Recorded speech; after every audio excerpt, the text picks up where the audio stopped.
Padre Dios, en el nombre amoroso de Cristo Jesús, con la inspiración y la iluminación del Espíritu Santo y con la intercesión de María Santísima, Madre de Dios y Madre nuestra, abre nuestro corazón, abre nuestra mente, llénanos de tu luz, llénanos de tu paz, concédenos recibir en nuestro corazón la enseñanza de esta noche y hacer la vida en nuestra vida de cada día, en lo personal, en lo familiar, en lo comunitario, en nuestra sociedad que tanto lo necesita.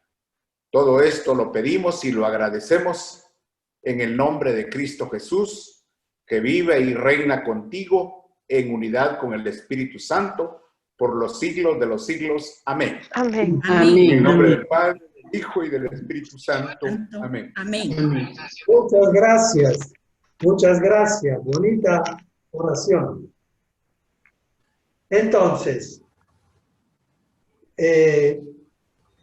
tenemos un breve podcast de 5 capítulos. El primer capítulo lo oímos la vez pasada. Esta noche vamos a ver el segundo capítulo. Luego el tercero y el cuarto. Este podcast es simplemente un resumen de mi vida, con 2 finalidades.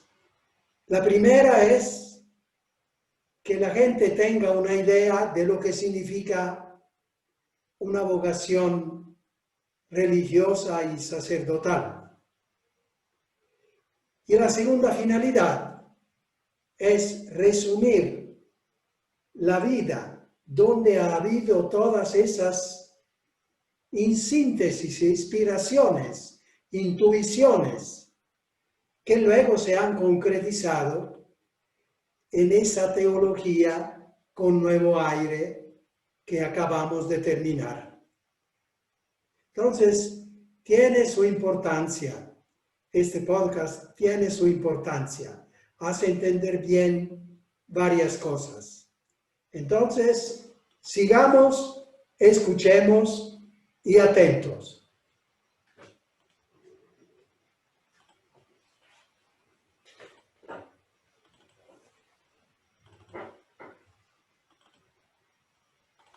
Buena voz.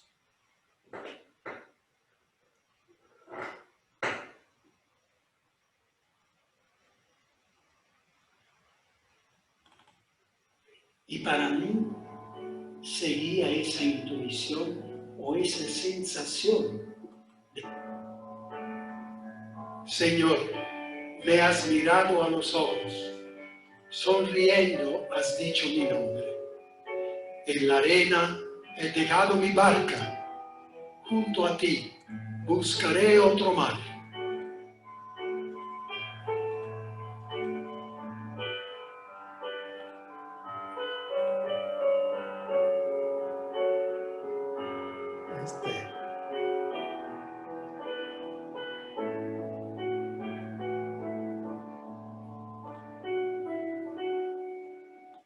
Ese fraile, el día siguiente, vino a mi casa y me dijo con toda sinceridad y brevedad: se trata de esto, tú tienes esta edad, a esta edad habría que seguir estudiando, no trabajar, no quedar en el campo, después harás lo que quieras. Entonces, tú te preocupas porque habría que pagar un colegio costoso. No, mira, yo conozco un colegio donde son los frailes que dan clase y ellos no hacen pagar casi nada. Y lo que hay que pagar y todo lo demás que se necesita para estar en ese colegio que se llama seminario menor, yo te voy a ayudar. Tú allí estudias, harás el gimnasio, harás el liceo y después haz lo que quieras. Si quieres ser fraile, sigue ese recorrido de fraile. Y si no, te vienes a la casa y vas a estudiar en la universidad. Eso ya será más fácil cuando ya tiene todo ese estudio. El colegio se encuentra a 150 kilómetros de aquí. Sin embargo, no es cosa del otro mundo. Con el tren se llega en 2 horas. ¿Qué me dices? Bueno, yo doy una mirada a mi papá, que se había ido acercando a la conversación, y le digo, ¿qué hacemos? Y mi papá me dijo que él estaba contento. En el campo trabajarán los hermanos, tú estudia y luego harás lo que quieras. Ya, decidido. En unos días partimos para el colegio que se encuentra Città di Castello, se llama, cerca de la Toscana, muy lejos, en Umbría. Yo estaba en el Lacio, mi pueblo está cerca de Roma, en el Lacio. Lacio, Umbría. Y así fue, entré en el seminario menor. Cuando llegamos con mi papá, una anécdota muy curioso, que pero tiene también algo misterioso. En cuanto llegamos al seminario, que era el convento de los frailes, yo le dije a mi papá, mira papá, yo aquí estaré bien, tú te puedes regresar. Recuerdo que mi papá siempre me reclamaba, me decía, bonita manera de decirle al papá que te ha llevado por 150 kilómetros, sacrificándose, etc. Y tú le dices simplemente, sin pensar que era ya de noche, le dices simplemente, ya papá, ahora te puedes regresar, porque yo aquí voy a estar bien. Y ciertamente yo, pensando en ese momento, porque sentí de verdad que eso era la meta. Veía la vida y eso era la meta. Eso marcaba mi vida. Una intuición, un sentir ciertamente extraordinario. A este punto de mi vida lo puedo decir con más razón. Y entonces empecé el estudio del latín. Yo que venía del campo no entendía nada. Y por supuesto que el primer año de latín no entendí nada. Y tuve que repetir, mejor dicho, tuve que estudiar más, porque a los 2 meses iba a haber el examen de reparación, se llama. Y allí el buen sentido campesino me ayudó. El punto era muy bajo y para poder superar ese punto bajo y llegar a la suficiencia era muy difícil. Bien, otro compañero me decía, no, yo imposible. Yo dije, pero si no voy, seguramente tengo que repetir el año. Mientras que si voy, puede ser que tenga una dicha. Y así fue. Logré alcanzar la suficiencia. Luego los otros años ya fueron fáciles, digamos así. Solo que cuando oí hablar a los frailes de filosofía, de teología, yo dije, imposible, yo estas cosas, imposible. Y le dije a un fraile, tenía confianza, le dije, imposible, yo esto, la filosofía. Y el fraile me dio un consejo sencillo. Mira, Tú ahorita sientes preocupación, miedo, porque ves el estudio todo en un momento. Pero no.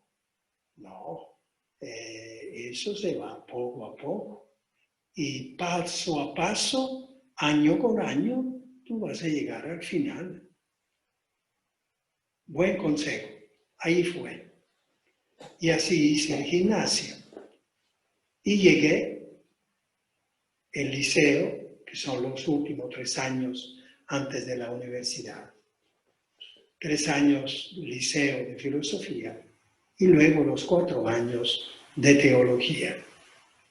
El tiempo pasaba y para mí seguía esa intuición o esa sensación de ese primer momento de haber llegado al seminario. O sea, un camino normal.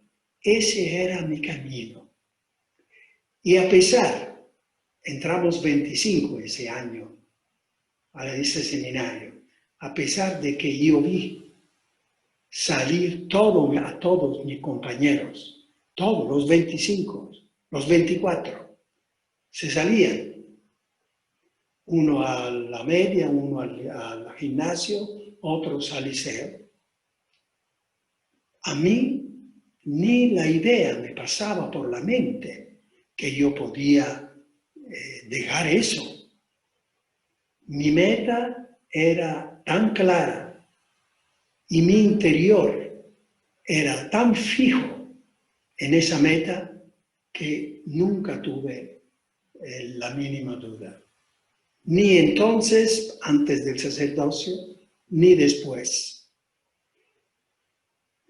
La considero una gracia del Señor, porque no es sencillo hacer todo un recorrido con seguridad, con tranquilidad, en ese sentido. Naturalmente, que decir, las dificultades, llamémoslas las tentaciones lógicas, normales de la juventud, sobre todo. Sin embargo, lo que era la meta, absolutamente nunca una duda. La preparación cultural. Ese era el tiempo de la preparación cultural. Llegué a hacer la profesión perpetua, solemne, o sea, ser fraile, y luego a ser ordenado sacerdote. La preparación cultural, hasta los 26 años. Entré a los 12 años y fui ordenado sacerdote a los 26 años. Toda una preparación humana, espiritual, por supuesto, religiosa y cultural. La preparación cultural la considero muy importante para todo lo que voy un poco a decir después. Bueno, los estudios normales, que ya son una riqueza grande, especialmente el estudio clásico, el estudio del latín por 8 años, el estudio del griego, 5 años, un poco de hebreo, el francés, 5 años. En fin, una preparación sólida. Y los frailes, había un grupo, un equipo de frailes muy bien preparados. Yo estuve muy contento de toda esa preparación. Y luego los 2 años de posgrado, después del sacerdocio, en Roma, en una universidad de Roma. Pero el primer año de teología lo hice en Inglaterra. También eso fue un elemento muy enriquecedor. Conocer otra cultura, una cultura muy diferente de la italiana, la cultura inglesa. Pero claro, muy rica. Y a pesar del frío, de la niebla famosa de Inglaterra, de la lluvia, Yo estaba en el lugar más seco de Inglaterra, el East England, y hubo solo 56 días de sol. Entonces, todo era muy diferente. Y claro, eso, mucho sufrimiento, porque además de la clase de teología, tenía que aprender el inglés. Para eso había ido a hacer este año. Pero gran riqueza también desde allí. Luego del sacerdocio, 2 años de teología en la Universidad Pontificia. Y aquí una riqueza general que yo siento en mi vida es haber estudiado el curso pasivo de teología antes del Vaticano II, Concilio Vaticano II, 1960, 63, 65, 62, 65. La teología, digamos, pasiva, los 4 años para el sacerdocio antes del concilio y los 2 años post-graduado después del concilio. Yo veía a los obispos que salían de San Pedro, la Basílica de San Pedro, después de la sesión del concilio. Y sucedía que frecuentemente en la mañana se aprobaba un documento y por la tarde nosotros lo estudiábamos en la universidad. Una gran riqueza porque un pie en lo antiguo y un pie en lo nuevo de la teología, una nueva visión teológica. Eso para mí fue una gran riqueza. También socialmente, el hecho de que históricamente yo de niño conocí la Segunda Guerra Mundial. Claro, para mí, en el campo donde no había peligro porque estábamos lejos de la grandes carreteras donde pasaban los alemanes que se retiraban hacia Alemania y presionados por los aliados. Es cierto, pasaban los bombarderos, 100, 200 aviones bombarderos que iban a bombardear las ciudades industriales precisamente para debilitar también el ejército alemán. A 50 kilómetros pasaban estos aviones con la artillería que disparaba contra ellos. Para nosotros los niños, yo tenía 8 o 9 años, era un espectáculo. Incluso los duelos aéreos entre casas alemanes e ingleses. Solo que no sabíamos el peligro. Mi papá corría a agarrarnos, a llevarnos dentro porque las esquilas nos podían matar. Entonces, también en el campo histórico, social, pude tener esa riqueza de vivir asomado a la Segunda Guerra Mundial, saber qué significaba eso, y después conocer qué era la Segunda Guerra Mundial, qué significaba para el mundo la Segunda Guerra Mundial. Y luego oír que los presidentes, 3 presidentes de Europa, se reunían para establecer algo que impidiera absolutamente la guerra entre las naciones europeas. Estaban haciendo Europa unida.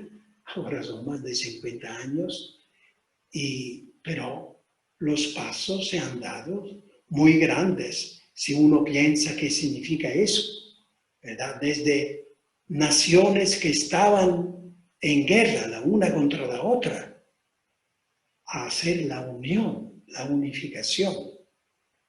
Bueno, toda esta riqueza yo la iba recogiendo.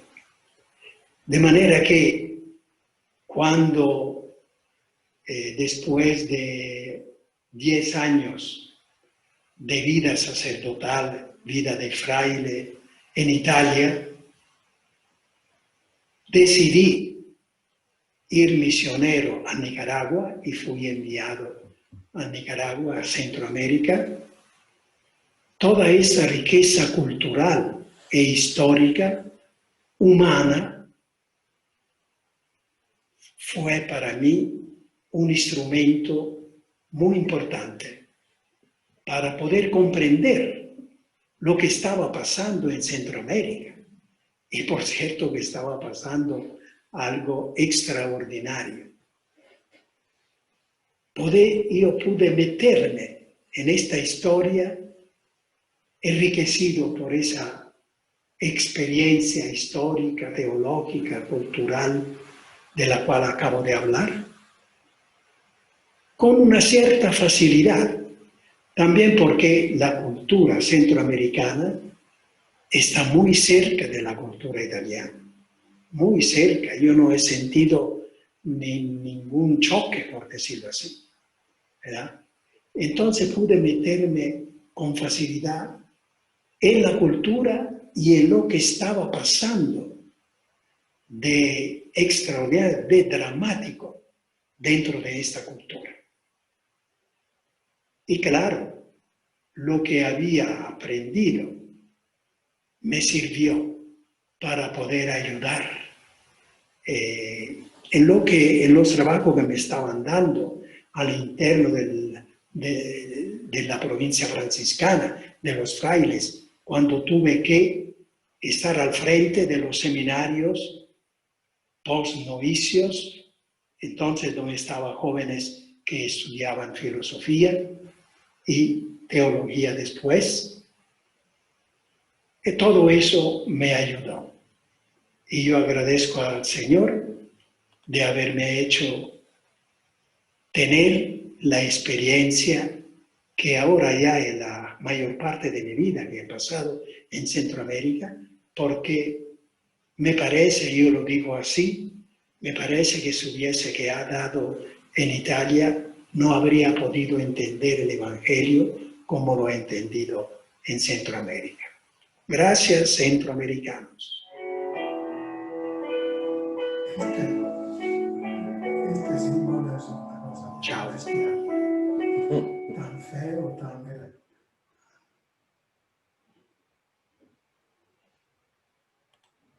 ¿Esto quién es? Lo de la misa.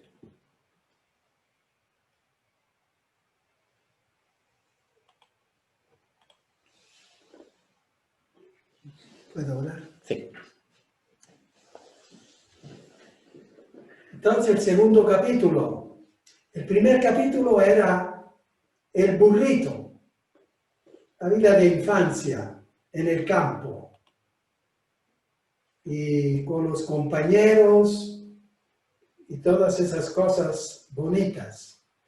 El segundo capítulo es este, cómo vino esta idea de la vocación, de entrar al seminario, cómo se dieron las circunstancias y luego ya partir de Italia y entrar en este mundo de Centroamérica. El próximo capítulo ya se mete un poco más en esa visión cultural, filosófica, sociológica, espiritual también, de lo que estaba pasando en Nicaragua y después en Centroamérica en general. Prácticamente yo he estado solo en Nicaragua y en Guatemala. Solo hace pocos años tuve la bonita experiencia, por cierto, de estar 3 años en Honduras. Pero si no, la gran mayoría de la vida, mayor parte de la vida, en Nicaragua y Guatemala. Y eran naciones que estaban muy convulsionadas. Claro, Guatemala se sentía un poco menos en la ciudad porque la lucha estaba más bien en el campo. Sin embargo, también había toda una movilización que yo trataba de meterme en la actividad que la iglesia tenía para ayudar de alguna manera esta realidad dramática. Y veremos, oiremos qué dicen los otros capítulos. Pero eso, conociendo todo eso, uno creo que entiende mejor la cuestión de esta teología con nuevo aire que acabamos de escuchar. Sin esta experiencia, creo que es difícil que yo haya podido tener ciertas intuiciones, aunque el Señor habría encontrado otra manera tal vez de ayudarme. Pero esta manera ciertamente me ha ayudado a pasar por este mundo intuyendo algo nuevo, algo bello, algo grande, que espero pueda ser como una semilla que vaya brotando poco a poco, esparciendo aquí y allá, para entrar en una nueva visión y en una nueva espiritualidad, una nueva manera de ser santos, una nueva manera de seguir a Jesús, que a mí me parece, es esta la motivación profunda de toda esta cosa que estoy diciendo y haciendo, que es lo que las nuevas generaciones urge que entiendan y que sientan, porque ya sienten así, pero urge que ellos vean lucecitas por donde puedan caminar en armonía con esta nueva cultura, esta nueva realidad, en esta nueva época. Bien, ahora 5 minutos de descanso y vamos a escuchar la homilía.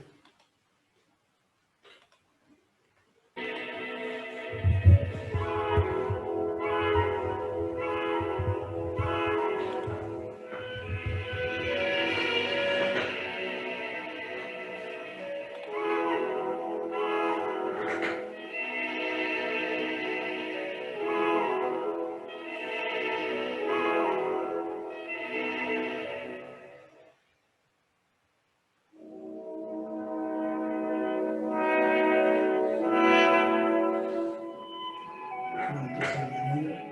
47. 47. Se empieza a cansar, se empieza a cansar.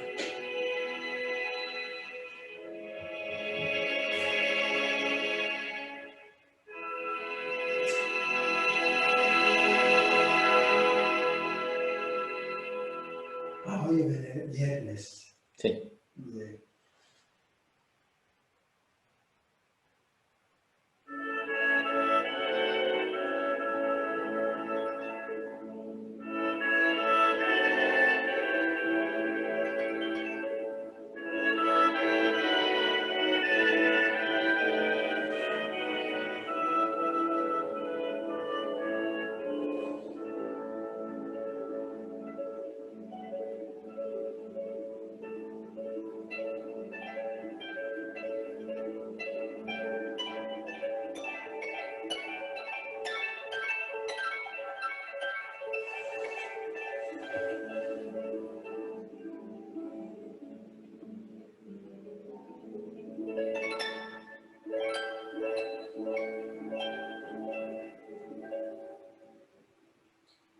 Esto hace entender la gran diferencia entre participar en la misa vía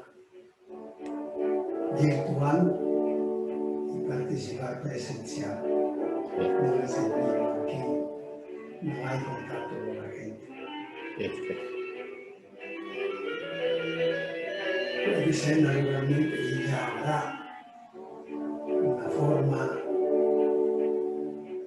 de decir, como aquí se miran las postulantes que están en un cuarto, están todas juntas, y uno de aquí, como que da una idea de estar, es una posibilidad de señalar, de decir, tú, y hacer la pregunta, Sí. ¿se perfeccionará esto? Sí. Sin embargo, es siempre virtual. En algún momento me imagino que llegarán a ser como hologramas, que son imágenes tridimensionales de las personas. Entonces, físicamente no están, pero se miran imágenes como que estuvieran presentes.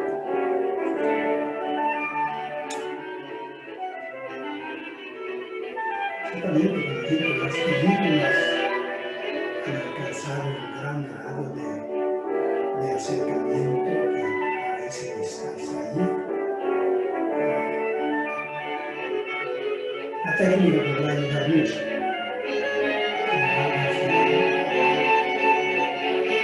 Y para el cristiano, no veo la dificultad, tal vez, después de la pandemia.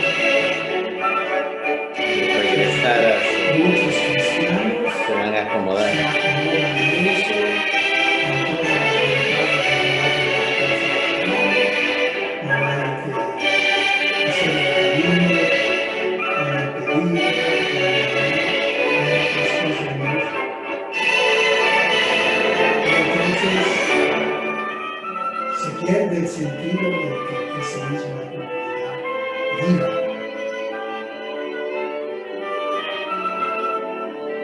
Creo que sí. Y algo empiezo a leer que ya hay intuiciones que van a venir menos veces.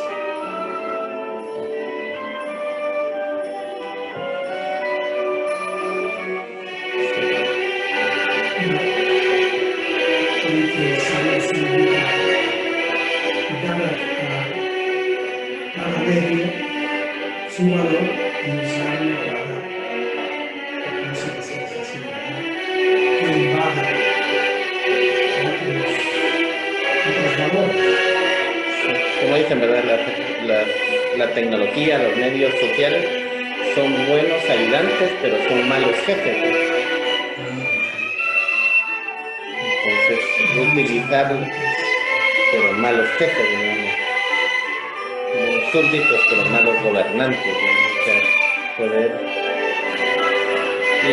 Y a través de. Pero para eso debe de todo allí.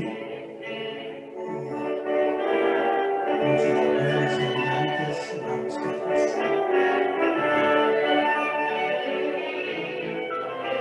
Yo creo que se puede aprovechar estos grupos, digamos, como para que a la vez se pueda, a través de ellos, poder llegar a otros, ¿no? Pues yo traer a mi vecino, a mi hija.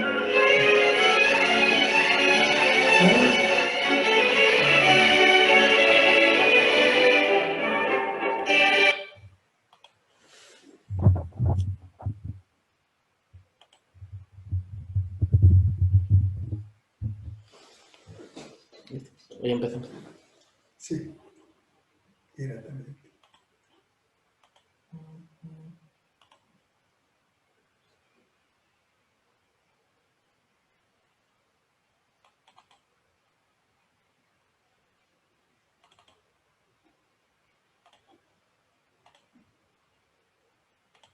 Señor, Señor, ten piedad, ten piedad. Esto está lejos.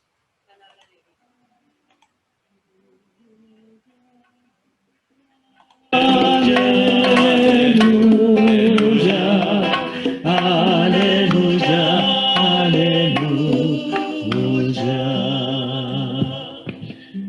Señor esté con ustedes. Proclamación del Santo Evangelio según San Mateo. En aquel tiempo Jesús exclamó: Te doy gracias, Padre, Señor del cielo y de la tierra, porque has escondido estas cosas a los sabios y entendidos, y las has revelado a la gente sencilla. Gracias, Padre, porque así te ha parecido bien. El Padre ha puesto todas las cosas en mis manos. Nadie conoce al Hijo sino al Padre, y nadie conoce al Padre sino el Hijo, y aquel a quien el Hijo se lo quiera revelar. Vengan a mí todos los que están fatigados y agobiados por la carga, y yo los aliviaré. Tomen mi yugo sobre ustedes y aprendan de mí, porque soy manso y humilde de corazón, y encontrarán descanso, porque mi yugo es suave y mi carga ligera. Palabra del Señor.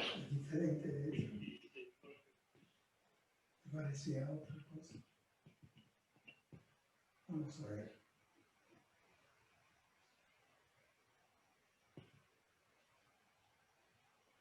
Las lecturas de este domingo, 14º del tiempo ordinario, sugieren un tema grande, el tema de la vida espiritual. A ver, ustedes los jóvenes, sí que manejan la computadora, si pueden ver, buscar qué es la vida espiritual. Es uno de los temas más importantes de la vida cristiana, de manera que interesa a todos, a ustedes también. La vida espiritual es la vida que el cristiano vive dentro, en lo profundo, obedeciendo al Espíritu Santo que está en el centro de su alma. Es en la medida que uno vive, decide, siente, quiere, ama, actúa conforme lo que el Espíritu Santo, que está en el centro de nuestra alma, en lo profundo, según sugiere Él, anima Él, alienta, así nosotros vivimos una vida espiritual fuerte o muy débil y a veces hasta la interrumpimos. De manera que el tema es grande. La vida espiritual, ¿cómo se vive? Se vive con las tres potencias o las tres virtudes teologales que se nos enseña en el catecismo, recibimos en el bautismo y luego vamos reforzando con los sacramentos y con la vida cristiana vivida concretamente.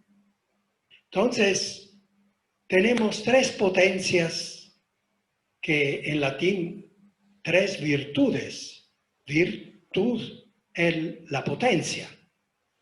Tres potencias divinas que están en nosotros y nos impulsan a hacerle caso al Espíritu Santo y a actuar. Primero, la potencia, la virtud teologal de la fe. La fe, creer profundamente, tener una seguridad interior, una convicción profunda que Dios existe, que Jesús existe, que Jesús dice la verdad y que, por tanto, conviene confiar completamente en Él, ponernos en sus manos amorosas y venga lo que venga, porque junto a Él la vida no muere, se renueva siempre más. La virtud de la fe, la potencia de la fe. La otra potencia, la potencia de la esperanza, la virtud de la esperanza teologal. Esperar esos bienes que Jesús ha prometido. La resurrección, la vida eterna, que Él vendrá a recogernos donde quiera caigamos en nuestra última demora o muerte. Creer en todo lo que Jesús nos ha dicho y sentir la seguridad, una esperanza cierta, que así es. Entonces, nuestra vida tiene un tono muy especial. ¿Por qué? Porque las cosas que esperamos ya funcionan en nosotros como inspiración, como alegría, como impulso a actuar bien para conseguir esos bienes. Entonces la esperanza ya funciona en nuestra vida cristiana. Una encíclica, el Papa Benedicto XVI ha escrito, salvados por la esperanza. Porque precisamente cuando nuestra esperanza es cierta, es segura, está segura de aquello que Jesús ha prometido y que aquellos vamos a recibir, ya eso psicológicamente y teológicamente ya influye en nuestro ser y nos hace sentir bien, nos hace sentir fuertes, contentos. Y finalmente, la tercera potencia, la tercera virtud teologal, la caridad, que es ciertamente la más importante. San Pablo lo acentúa. La fe, la esperanza nos sirven en este mundo, pero la caridad nos acompaña para toda la eternidad, porque es el amor. Y además, ciertamente, es lo que mueve más al ser humano a seguir el bien, a hacer el bien. Aún los seres humanos que no tienen la dicha de conocer a Cristo y sin embargo pueden pasar en este mundo amando. Como decía Jesús en el juicio final. Tuve hambre, me dieron de comer, pero Señor, a ti no te conocíamos. No importa lo que han hecho con los demás. Han amado a los demás, lo han hecho conmigo. De manera que la tercera virtud, la tercera potencia teologal es la más importante.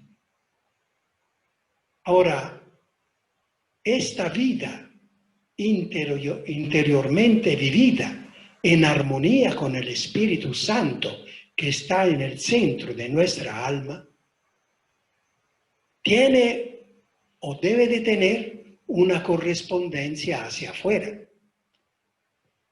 Tiene signos por los cuales se puede saber uno mismo y los demás cuánto vivimos la vida espiritual.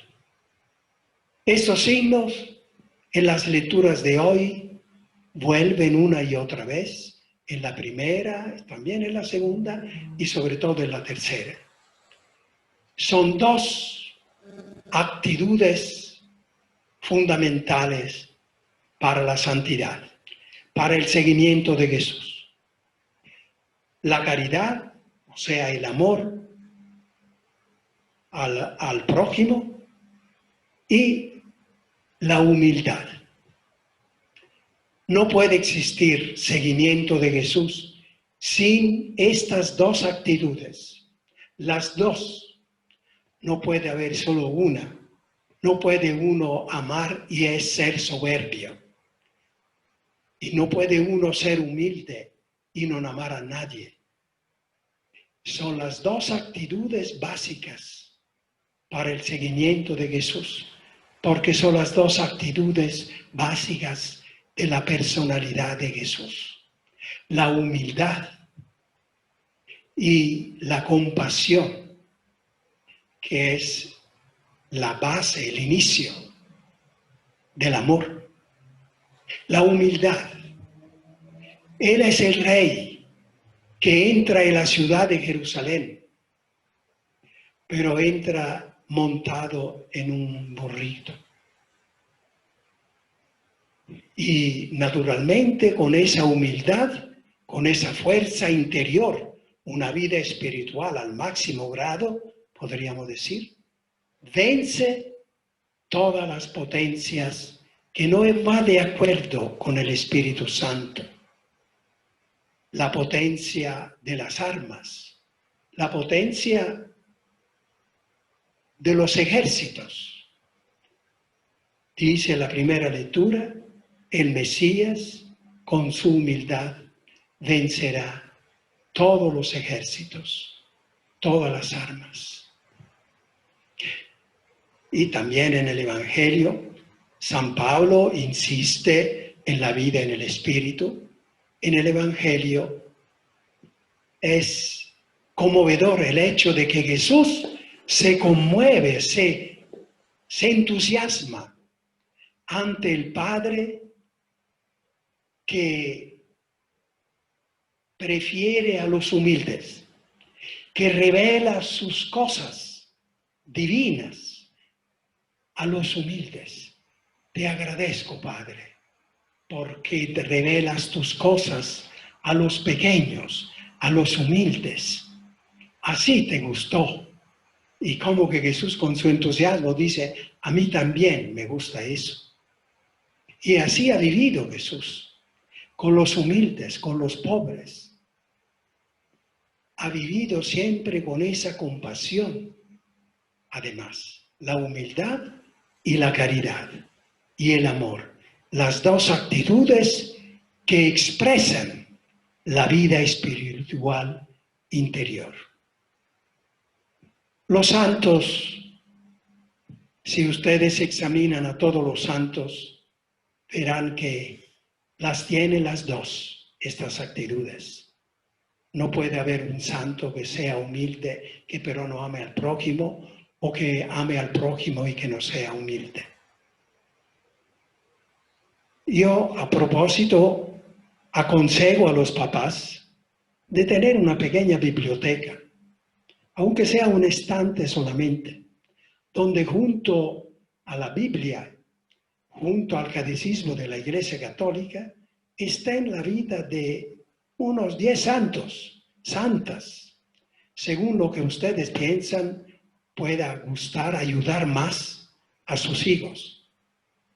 Y finalmente, un pensamiento a estos hermanos y hermanas que están involucrados en el sufrimiento de esta pandemia, que incluso están enfermos, o los que están cuidando a los enfermos.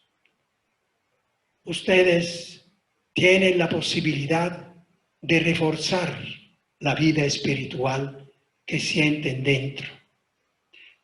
Con humildad, aceptar lo que viene, aún este sufrimiento.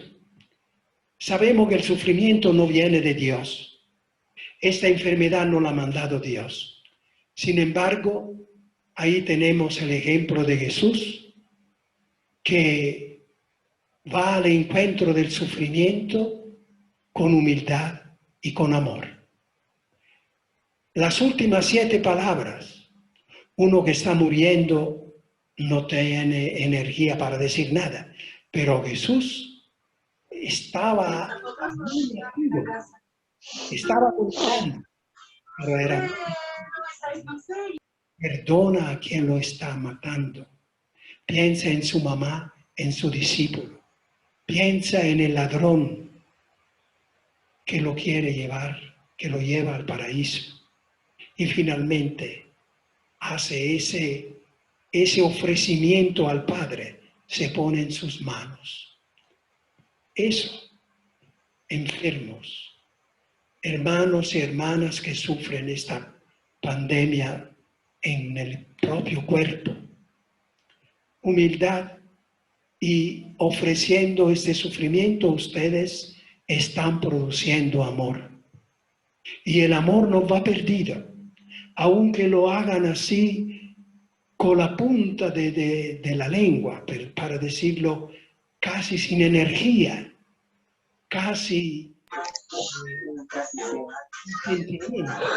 No, su voluntad quiere ofrecer ese sufrimiento para el bien de los que los asisten, y para tantas personas que también necesitan acercarse al Señor. Ustedes están produciendo amor, o sea, están viviendo una vida espiritual de calidad.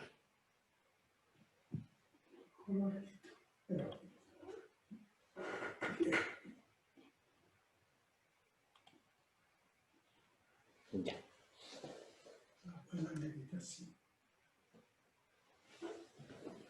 Entonces, ¿todos están bien? Sí, gracias. Sí, Fray. Sí, Fray, gracias. Fray, todos estamos contentos. Muy contentos, felices. Entonces, nos veremos el próximo lunes. Primero Dios. Dios Padre. Dios primero, Padre. Primero Dios, Fray. Gracias por su testimonio de vida que es muy edificante para todos nosotros. Que Dios lo bendiga. Gracias. Naturalmente los pecados no los dijo. Realmente los pecados. Padre Mauro. Vivir. Gracias, Fray Mauro. Muy lindo testimonio. Buenas noches, buenas noches. Buenas noches. Buenas noches, Fray. Buenas noches, hermanas y hermanos. Que Dios le bendiga. Buenas noches a todos. Atención. Buenas noches, que pasen bien, bonito. El Señor Amén. les muestre su rostro y tenga misericordia de ustedes. Amén. Vuelva hacia ustedes su mirada misericordiosa y les conceda la paz.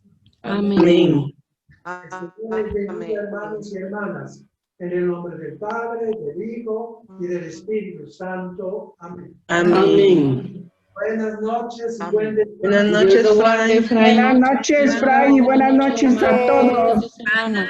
Buenas noches, Fray. Feliz noche, mi Gracias Fray. a todos.